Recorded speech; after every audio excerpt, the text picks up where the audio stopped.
E aí, pessoal, tudo bem? Eu sou o José. E eu sou o Davi. E no episódio de hoje a gente está aqui com a Bárbara. Bárbara, você pode se apresentar para quem está assistindo?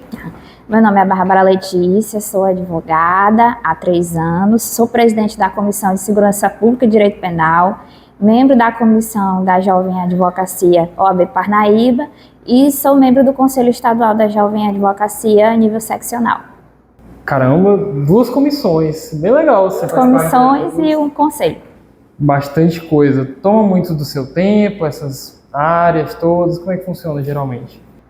Tento conciliar, né, com a advocacia e como a gente procura desenvolver atividades e cursos, então acaba sendo proveitoso e tem a parte do network, né? O conselho a gente tem uma sessão por mês,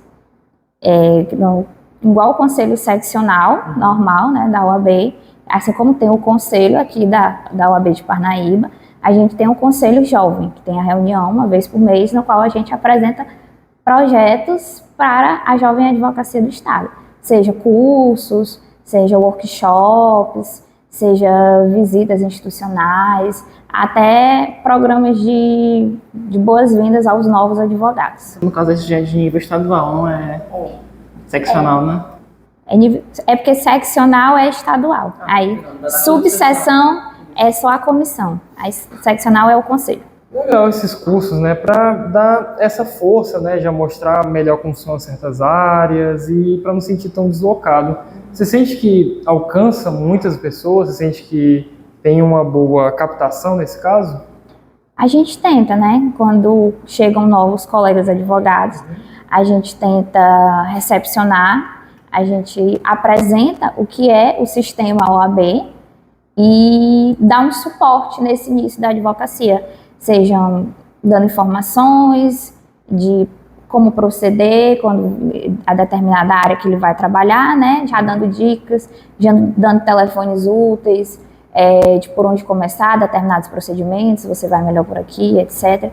E para a OAB, para a pessoa ir se inteirando e fazendo o network ali através das comissões, porque podem aparecer parcerias, né? Às vezes a pessoa nem... Porque aparece, às vezes, trabalhos com coisas, com áreas que você não domina, mas você pode estar fazendo parcerias aí com outros colegas e aí você não perde o cliente, não perde dinheiro. Então, isso hoje em dia é uma troca bem comum. E estudantes que já estão, por exemplo, nos últimos períodos, a gente já está no 8º, a gente já está pertinho. Caso a gente quisesse chegar mais para próximo, para já ver de perto isso, teria como entrar também ou só para jovens advogados de fato? As comissões, qualquer pessoa, na verdade, qualquer pessoa da sociedade. Qualquer pessoa da sociedade pode entrar. Acho que teve até uma comissão aqui, acho que de direito desportivo, e teve uma pessoa que ela não é da área do direito e ela entrou como membro. Mas geralmente, a maioria, inclusive na de direito penal, tem uma boa parte que são estudantes, inclusive aqui da IESVAP. E aí a gente fez algumas visitas, fez uma visita institucional ao Complexo do Menor, aqui em Parnaíba. Então foi em peso os alunos, acho que se tiver faltado 1 ou 2 foi 1. E eu sempre digo que eles são os mais atuantes e ativos, né? Eles criaram o Instagram, eles fazem os vídeos, fazem as postagens e eu deixei até aberto sob a supervisão do vice-presidente, que é o Jefferson, Dr. Jefferson, que ele auxiliasse ali no que fosse publicado. A gente tem esse projeto de levar mais informações acerca do direito penal através do Instagram. E aí eu disse que eles podem estar produzindo textos, aí eles estão programando um calendário para estar postando e levando mais informações no geral. Não só para advogados ou acadêmicos, mas para a sociedade como um todo. Até porque rede social tá aí, né? Não dá para fugir. O negócio é utilizar ela da melhor maneira. E essa parte dos estudantes entrarem e estarem tomando iniciativas é muito legal, né? Dar uma oxigenada no sistema. Muito bacana. E sobre essa parte da comissão, né? Direito penal, da segurança pública, você pode falar mais sobre ela, além do que você já falou? A gente fez... A atuação ela ainda está tímida, porque eu ainda estou me situando. Enquanto jovem advogada, até então não sabia como funcionava essa parte das comissões. Quando eu recebi a carteira em 2022, Demorou uns meses até eu participar, entrar de fato no que a gente chama de sistema. Eu iniciei como ouvidora auxiliar, né? Aí só esse ano, nessa atual gestão, que eu vim participar de comissões. Então, também ainda é muito novo para mim, né? Então, assim, tem às vezes compromissos que a gente é convidado a participar, inaugurações, etc. Aí teve visita institucional. E outro dia eu também estava numa outra faculdade, que a convite de um professor ia ter uma audiência simulada de custódia, então fui tanto para ajudar na avaliação quanto para comentar com os alunos lá sobre a audiência de custódia em si, as implicâncias, um pouco do procedimento. Então eu tento ter esse trabalho mais, digamos assim, educativo, né? Assim, a segurança pública não é um tema que eu domine, né? De fato, eu sou humilde nesse ponto, né? Mas a gente tenta atuar junto com, colaborando. A OAB como um todo, ela tenta colaborar com todos os órgãos que compõem, porque ela é a Casa da Cidadania, então a gente tenta de toda forma, sim, atuar em colaboração, seja com o Ministério Público, seja com a polícia. Então, todas as formas de trabalhos integrados, a gente tenta estar por dentro. Trazer essa vivência prática para o grupo de discentes, eu acho que é muito relevante, até porque vão ser eles que vão estar atuando futuramente, né? E Bárbara, uma coisa que você falou sobre a questão a questão digital, né? Como que você vê hoje a advocacia projetada dentro do meio virtual? Não tem mais para onde fugir, né? A gente tem que estar no meio virtual. Eu admito que isso ainda é um pouco, para mim, tímido, né? Tô tentando me familiarizar com câmera, com essas formas, mas é uma coisa que a gente não tem para onde fugir, né? A gente tem que se vender, embora a gente tenha os nossos limites, que o Código de Ética proíbe algumas coisas, né? Para que se evite a mercantilização. Então, através da rede social, a gente levando conteúdo informativo, pode-se chegar ao cliente. A gente não pode dizer assim, no final do vídeo, não posso chegar e dizer, me contrate que eu vou conseguir seu alvará,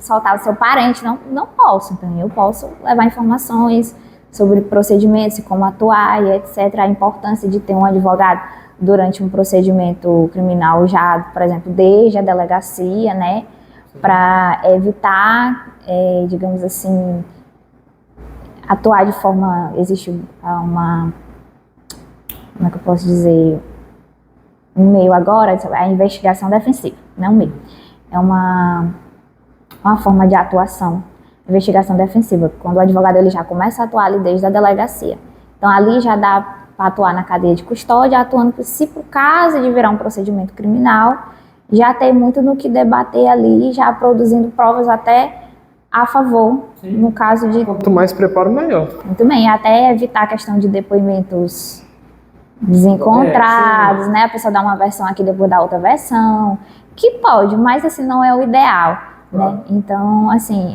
levar esse tipo de informação, né? Então, eu acho muito importante essa questão de a gente estar ali, levando as informações para a sociedade como um todo, e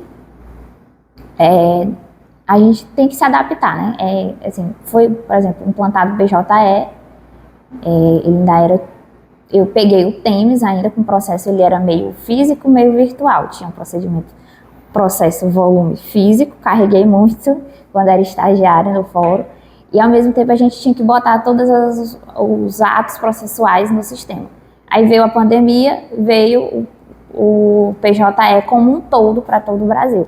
Então, quando eu estou aqui, eu posso atuar num processo que ele está lá no Rio Grande do Sul. Originalmente ele tramita no Rio Grande do Sul. Então, o meio virtual, quando a gente leva a informação, quando a gente se promove dentro dos limites éticos, permite que você atue em todo o Brasil. Então, acho que o meio digital ele é muito bom por causa disso. Não me limita a atuar só aqui no Piauí ou só em estados vizinhos. Eu posso estar atuando no Brasil como um todo. Uhum. A comissão, né, da Jovem Advocacia já está planejando alguns cursos, algumas coisas voltadas para isso, para essa capacitação melhor dos jovens advogados que estão vindo? A comissão aqui, a gente já fez 2 eventos. Voltados para essa área? Uhum. Para o marketing, para a gestão, para captação de cliente. Então, já fez uns 2 eventos. Isso da comissão até em parceria com o conselho. Porque quando eu tirei a carteira, a gente escutava muito assim, porque tudo tem em Teresina. Tudo tem em Teresina, nunca vi nada para cá. Então, quando sempre tem as coisas, o pessoal do conselho faz cursos lá em Teresina, eu bato muito na tecla, vamos trazer para o pessoal do interior, né? Então, quando tem as coisas lá, a gente tenta trazer tudo também para cá, para o pessoal também ter acesso. Então, já teve uns 2 workshops que teve lá e a gente traz para cá. E é assim, mas a gente traz também mesclando com os profissionais daqui, né? Para a gente também valorizar os advogados e jovens advogados daqui de Parnaíba. Então, só ressaltando que eu acho sempre importante, porque talvez tenha alguém que esteja assistindo e fique meio acanhado. Vamos supor, estou assistindo o vídeo, sou estudante de Direito ou qualquer pessoa e queria fazer parte de alguma comissão. Como é que eu poderia? Eu vou lá, bato na porta da OAB, entro, como é que é? No Instagram da OAB tem até um cardzinho do procedimento. Mas eu não vou lembrar agora, mas tem um e-mail da subseção que você vai mandar um e-mail informando seu nome completo, CPF, se você for estudante, né, é bom informar de qual instituição, período, e você dizer qual a comissão de seu interesse que você quer participar. É de defesa do idoso? É de direito do trabalho? É enfim, tem tanto. De esportivo, aí tem o penal, tem o previdenciário. Lá também tem a lista das comissões? Tem a lista das comissões. Tem própria de direito nas escolas, que tem advogados que vão justamente para atuar, levando informações aos colegas advogados, né? Tem o da UAB na universidade também. Tem a comissão de estágio, exame de ordem. Essa eu não conhecia, não. Não? Pois tem a comissão. Bastante comissão. Tem muita comissão. E lá em Teresina tem mais, porque assim, também se adapta a cada realidade. Então, assim, às vezes tem áreas que são, digamos assim, áreas de trabalho que são mais fortes no sul do estado. Então, lá faz mais sentido ter maior atuação em determinada demanda. Você tem que ver o contexto, né? Não dá pra Cada cidade é uma cidade. Sim, querer pegar algo de lá e encaixar aqui a força. Não daria. E vice-versa também. Na questão das comissões, né? Porque eu acho muito legal, de fato, você capacitar o jovem advogado, até porque a gente já está frisando aqui o quanto que é importante. O quanto que esse trabalho que a gente faz aqui você acha interessante, porque a gente já está vendo como as coisas funcionam. Nem só a parte de gravar vídeo, a parte de pegar e saber o que é um ring light, por que ele é importante, tripé, como é que ajeita um tripé. Porque são coisas simples, só que quando você vai pegar, às vezes, tudo de uma vez, você diz, meu Deus, parece tanta coisa. E nem é. Edição de vídeo, tudo isso dá para um advogado fazer, até porque tem muitos deles que não começam com um suporte muito grande. Eles não têm família, às vezes não fizeram tantos contatos, e começa quase que a Deus dará. Eu entendo que tem a OAB justamente para segurar a mão deles, seguirem juntos, abraçar, mas tem pessoas que são meio acanhadas, não gostam muito, então... Esse ponto você já me dá uma... Eu só estava dissertando aqui para isso. Né, o mercado digital, atualmente, que é uma constante crescente, é muito importante termos os nossos nichos, né, de atuação. Se você hoje está na Comissão de Direito Penal e atua também no Previdenciário, não é isso? Dentre outras áreas. E é muito importante a gente ter um nicho muito específico. Não adianta, por exemplo, a gente ter um marketing muito focado em texto, mas se a nossa clientela é voltada muito para pessoas em situação de vulnerabilidade, pessoas analfabetas. Não tem como... o que eu quero dizer é muito importante a gente projetar a nossa imagem de acordo com o mercado que a gente quer atingir, a prospecção, né? E como que você vê, para si, né, como uma jovem advogada, as maiores dificuldades para se chegar nos clientes, dentro do meio digital, para traçar um nicho próprio? Eu acho, assim, que eu ainda peguei um curso, assim, um pouco engessado, né? Então, a gente ainda trabalhava muito, por exemplo, questões de dissertação com bastante linguagem muito jurídica. Então, quando a gente vai para o meio digital e a gente também vai lidar não só com pessoas que não têm uma educação formal completa, né? Às vezes até com uma alta instrução, mas não vão entender aqueles termos. Então, a dificuldade, às vezes, no dia a dia é você adaptar a sua linguagem. Isso tanto você fazendo um atendimento, né, e você também tendo uma empatia quando você faz um atendimento. Às vezes tem cliente que não sabe ler. Então você vai ter que escutar aquele áudio longo de 2 minutos e você vai ter que devolver com um áudio ou com uma ligação de voz, de videochamada para poder explicar melhor. Então quando a gente vai para a internet também a gente tem que facilitar a linguagem. Então uma coisa que eu senti quando eu saí da universidade foi simplificar um pouco dessa linguagem, porque a gente apresentar trabalho, a gente apresentar com os termos jurídicos e toda aquela linguagem formal. Quando a gente escrevia, então era tudo uma formalidade. Então, quando a gente vai para tratar com o cliente, a gente tem que simplificar que ele entenda o passo a passo, né? Se você está fechando um contrato, hoje mesmo estava fechando um contrato com uma colega, uma parceria, e a gente explicou. Esse contrato, ele abrange isso, isso, isso. Você está pagando por isso, por isso, por isso. Entendeu? Então você tem que facilitar a linguagem do que você vai fazer, como você vai fazer, quais os documentos que precisam. E assim, a gente está numa época de imediatismo, então muitas vezes o pessoal quer uma solução rápida e processos demoram, seja pelo alto volume, seja pela complexidade da demanda. Então às vezes a gente já vai ali dizendo que pode vir a demorar um pouco. Dependendo do local onde você atua, você já sabe mais ou menos quanto tempo demora. Às vezes a própria demora pode ser uma estratégia, né, dentro do processo. Justamente. Por exemplo, criminal. A demora, se o réu estiver solto, prescrição. Hoje em dia, às vezes, quando chega um processo para mim que é um crime que eu sei que tem uma pena pequena e eu vejo que é um pouco antigo, eu já procuro olhar primeiro se tem a possibilidade de uma prescrição, porque ali já vai ser a primeira tese. Aí subsidiária a gente vai atuar no que for de matéria de direito, né? Então, assim, eu acho que tem essa dificuldade de você, pelo menos eu encontro, essa dificuldade de facilitar a linguagem. Eu acompanhei esse desenvolvimento digital, né? Peguei o computador da época do tubão e etc. Então, a minha geração, pelo menos eu não cresci gravando vídeos e nunca fui muito de assistir vídeos. Eu sempre fui muito de ler. Então, revista de leitura, guia do estudante. Então, eu fui mais uma criança que gostava de ler, gostava muito de conversar, de me apresentar, mas não era muito do vídeo.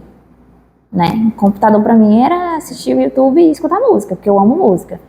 Então, diferente do pessoal que já nasceu um pouco mais de 2000 para cá, né?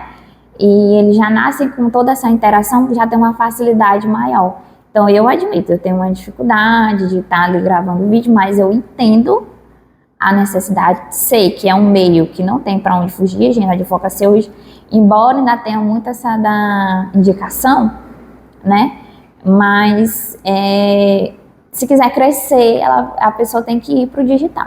Então, a parte que eu procuro melhorar, tentando participar das coisas na OAB, perder um pouco desse medo, não é nem de falar em público, é um pouco daquele espanto, daquele monte de gente olhando para mim. Eu admito que às vezes dá uma travada.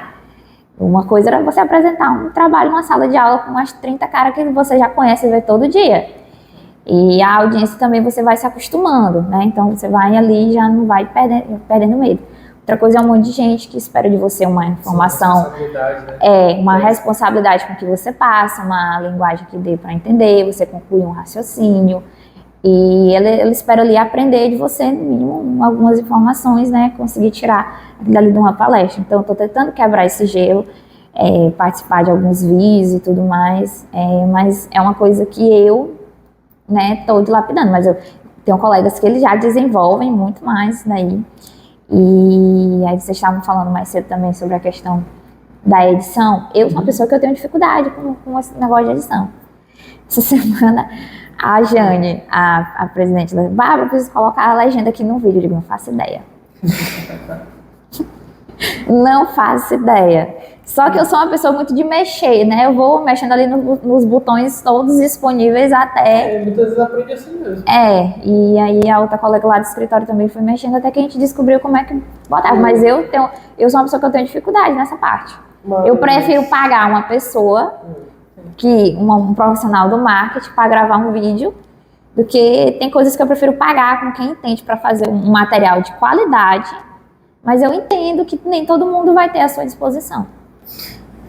Mas uma coisa que eu vi, inclusive eu até comentei com o Davi na época, é que os aplicativos de edição eles também estão ficando cada vez mais intuitivos e acessíveis. Sim. Muitos deles, claro, né, há versões profissionais, que por mais que às vezes tenham um valor um pouquinho salgado, alguns são mais acessíveis, que já fazem muitas coisas com IA, que tornam muito mais simples. Por exemplo, tem muitos aplicativos de edição que eles têm a legenda com IA, que você bota o vídeo, faça a legenda, ele faz. Às vezes faz a legenda interativa, que vai tipo colorindo conforme a pessoa vai falando. Claro, igual quase toda IA, você tem que ter uma supervisão, você não pode deixar ela solta. Sim.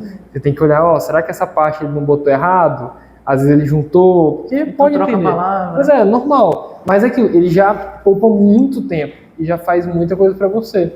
E eu vejo que isso, não só nessa parte da legenda, foi só um exemplo, em quase tudo. Às vezes com poucos cliques você já faz uma edição, você fica, caramba, daqui tá interessante. Então, eu acho legal, porque da mesma forma que você disse que tem dificuldade nisso, que mexe, que aprende, eu vejo que tantas pessoas têm que correr atrás disso, quanto os próprios aplicativos e afins estão tentando facilitar ao máximo. Até porque quanto mais gente neles, melhor para eles também. Pois é. Então, compensa. E uma parte que eu também acho legal é sobre essa parte de saber explicar, que é algo que eu acho que é realmente fundamental, porque às vezes você tem muito conhecimento para si, mas você não conseguir passar adiante. Até porque uma coisa é você falar para o juiz, outra coisa é você falar para o Nem todo mundo tem didática. Claro. Né? Eu acho que aqui todo mundo já pegou um professor que tinha muitos títulos. Sabe fazer teletransporte, mas não sabe ensinar uma matéria. Pois é, então a gente passa muito por isso também. Né? Pois é. E ainda assim, que eu queria comentar sobre o meio digital. A advocacia, a gente tem essas ferramentas da IA, e cada vez mais com os procedimentos eletrônicos, acho que todo mundo tem enfrentado uma certa dificuldade com cada vez ser uma implementação, uma atualização. Por exemplo, essa semana tivemos a implementação de duplo fator de autenticação para entrar no PJE. Então, assim, para mim foi tranquilo, assim, lá no escritório. Escaneei o QR Code e, pelo menos com o meu PJE. E aí depois o aplicativo eu não tinha muita... Embora eu já tivesse, eu usei para outra coisa, um aplicativo de autenticação, eu não tinha muita familiaridade com ele, mas a colega já tinha começado a usar de manhã mais cedo. Ela, Bárbara, bem que assim, isso aqui é o código. Aí eu digo, meu Deus, tão simples. Mas infelizmente ainda tem outros colegas que, embora seguindo passo a passo, estão tendo dificuldade. Então acho que o volume de pessoas que trabalham. E aí outra coisa boa dos cursos hoje em dia, parece que já está tendo disciplinas de PJE. Acho que ontem até no congresso alguém disse que estava tendo já disciplina com PJE. Eu acho que o NPJ, principalmente, deveria abordar isso por si só, mas... Eu acho que tinha que ter isso já quando eu estava cursando. Eu já dizia assim, gente, a gente devia ter uma disciplina de TI. Era de TI. Porque eu apanhei muito quando eu tirei meu token, e aí eu tinha que baixar Java, baixar isso, baixar aquilo. E eu não tenho familiaridade. Aí eu eu liguei pro meu irmão, que o meu irmão já é da área de tecnologia, que ele cursa engenharia da computação. Aí ele lá do Ceará, né? Ele acessou meu computador de forma remota e baixou os aplicativos para mim, e aí eu acessei.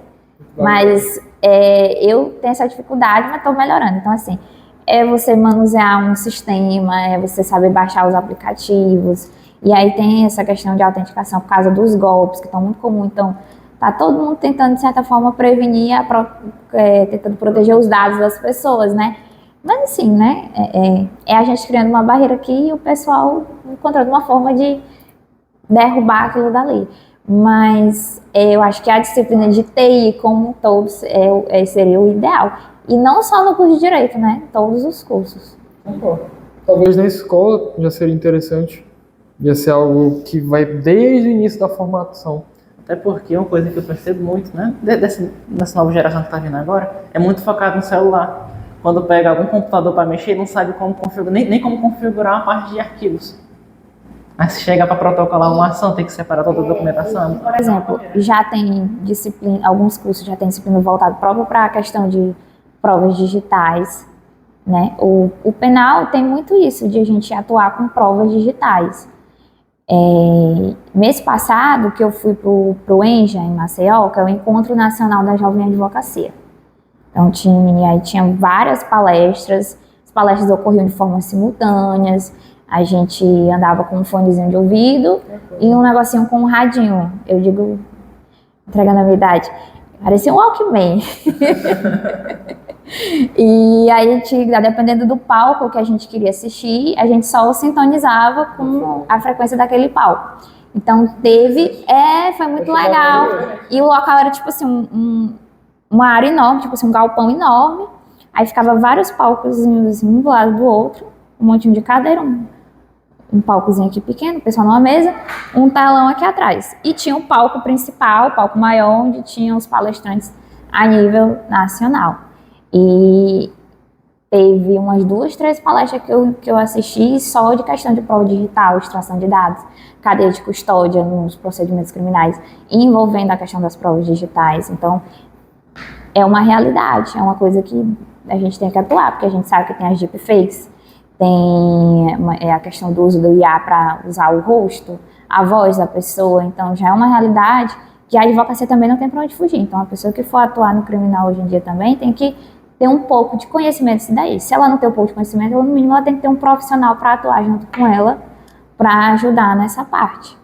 Na sua carreira, certo? Na advocacia, tem um caso emblemático que você queira comentar que você te marcou? Que assim, de caramba, depois desse caso, uma nova Bárbara surgiu. Não precisa citar nomes. Tá. E esse caso, eu atuei com um colega, eu ainda não tinha carteira. Eu estava aguardando receber, eles têm que prestar o compromisso, tem todo um procedimento que eles verificam se a gente não tem procedimento criminal, tem uma boa conduta, a conduta ilibada, que a OAB chama, né? Então, atuei fazendo a peça, digamos assim, né? E a gente conseguiu uma revisão criminal, diminuição de acho que uma metade, ou foi um pouco mais da metade da pena, que a defesa tinha sido da ativa, e não criticando a defesa da ativa, porque tem colegas que atuam de forma da ativa e atuam muito bem, mas nesse caso dele a defesa tinha sido, digamos assim, fraca, utilizando termos mais simples, e aí de certa forma ele saiu prejudicado, ele teve a mesma pena do outro que não... E ele não teve, digamos assim, a mesma participação, né? E aí ele colaborou, ele era primário e ele contou tudo na polícia, né? Ele sempre colaborou durante todo o procedimento e ele teve exatamente a mesma pena. A sentença foi praticamente um Ctrl-C, Ctrl-V para os dois. E a família procurou para a gente tentar fazer alguma coisa. Então, a primeira coisa que eu vislumbrei, vamos tentar fazer que a progressão de pena dele estava para daqui uns 5, 6 anos. Então, ele ia passar mais tempo. Então, assim, o que demorou foi a gente aguardar a decisão, né, da revisão criminal, que durou ali cerca de 1 ano, mas quando saiu a decisão, que a pena dele foi atualizada, dentro de poucos meses, ele já foi pro aberto. Então, assim, a gente percebe uma injustiça, de certa forma, e ele já estava cumprindo, bem dizer, mais do que era para ele cumprir no fechado. Então, assim, aquela pessoa sai, a gente conseguia essa diminuição significativa ali, mas naquela época, para mim, foi bem significativo. Então, assim, até eu me descobri que queria advocacia, né, que até então eu havia estagiado no Tribunal de Justiça, aí eu resolvi ir para a Defensoria Pública.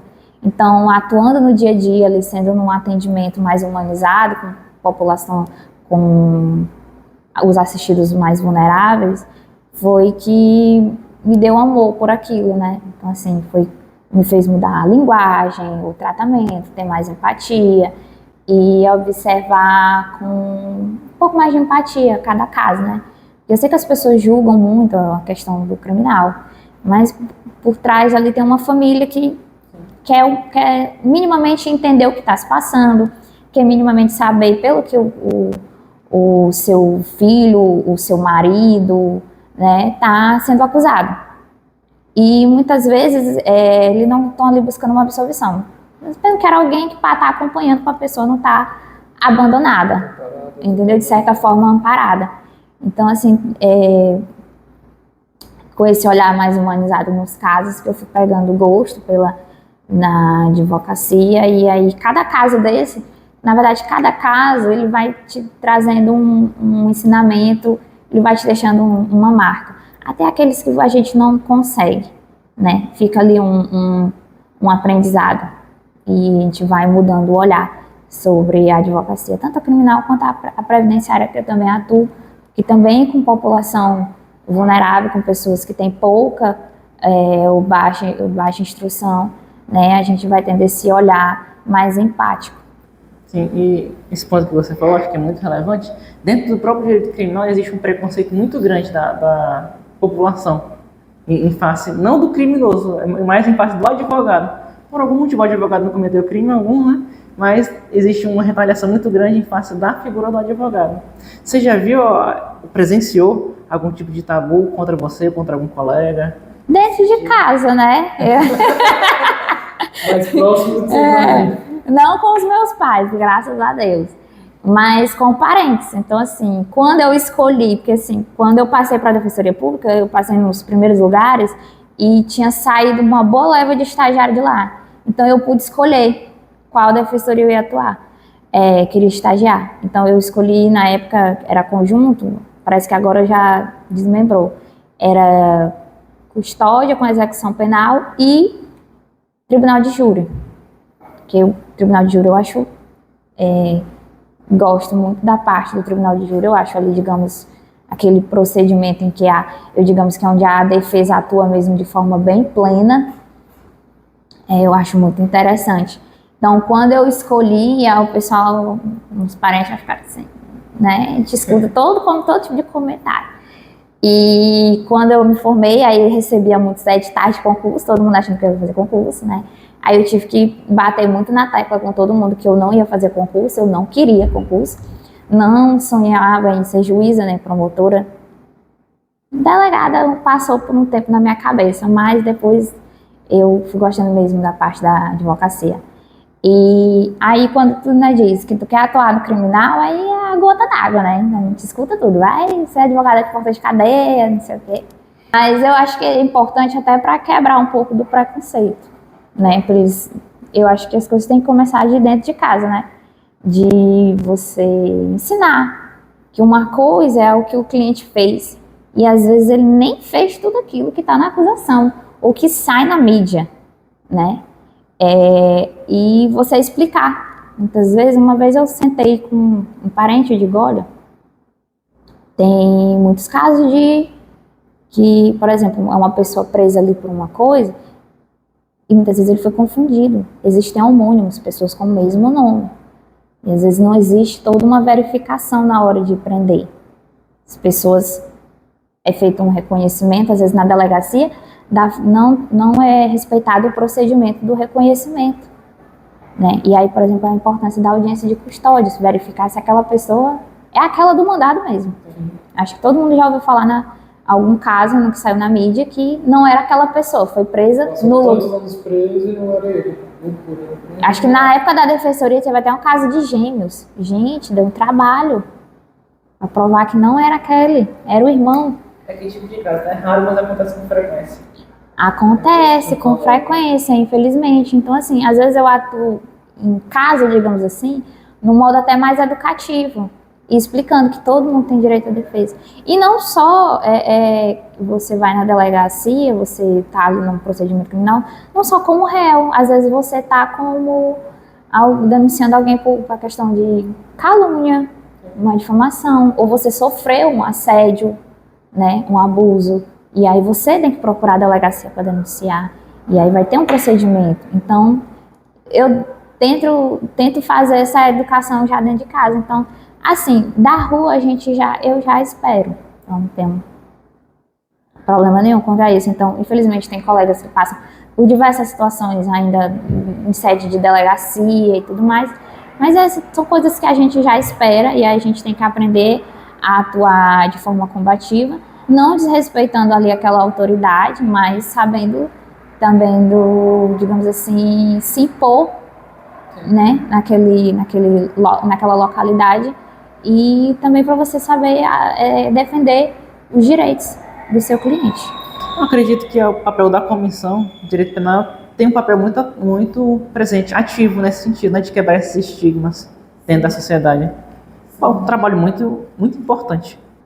E a questão também de prerrogativas, né, que é dos advogados. Então, muitas vezes são desrespeitadas as prerrogativas quando ele vai atuar ali numa audiência, numa delegacia. Então, muitas vezes é um trabalho conjunto. Que, às vezes, não querem dar acesso para a gente dos autos, mesmo com procuração. Porque é sigiloso. Mas ele está sendo investigado, se ele vai ser chamado, ele precisa saber pelo que ele está, né? E a gente precisa conversar com o cliente. Saber direcionar, se é o momento dele falar ali naquele momento ou não. E a gente precisa ter acesso. Então, às vezes, tem esses entraves para você ter acessos. E aí, você tem que saber se portar. Mais uma vez, não desrespeitando aquela autoridade que está ali. Mas saber ali cobrar pelo seu direito. É um respeito mútuo, né? Não quer mais do que o seu direito. Então, você vai falar? Convidar, né, os alunos... Perfeito, pode. Eu gostaria de convidar os alunos ou a sociedade como um todo a participar seja não só da Comissão de Direito Penal, mas na área que for do seu maior interesse, que você deseja futuramente atuar. Acho que é muito importante para o estudante que deseja advogar já começar ali o seu network, né? Já vislumbrando não só um estágio, às vezes se está um estágio quer ser contratado por algum escritório, já quer começar ali na sua carreira na advocacia. Então, você já participar ali daquele meio ali na OAB, eu acredito que é muito importante. E eu, enquanto membro da Comissão da Jovem Advocacia, você vai receber a carteira, ou você vai ser advogado algum dia, deseja ser, eu vou estar ali sempre à disposição para ajudar os colegas no que for necessário. Perfeito. Inclusive, vou deixar aqui na descrição o link do Instagram do OAB, já que lá está o link. Na verdade, se der, eu pego o link de lá e já boto aqui. Enfim, se olha na descrição, aí você descobre. Fica aí a surpresa. Bem, gostei muito do episódio, deu para abordar bastante coisa. Esse papo no finalzinho eu achei muito legal, sobre o criminal em si, sobre também a tecnologia, essa expansão. Achei muito divertido. E lembre sempre de curtir, De se inscrever compartilhem e deixar o joinha. Tu já falou curtir, não foi? Enfim. Espero que tenham gostado do vídeo. Até o próximo podcast. E é isso. Até a próxima.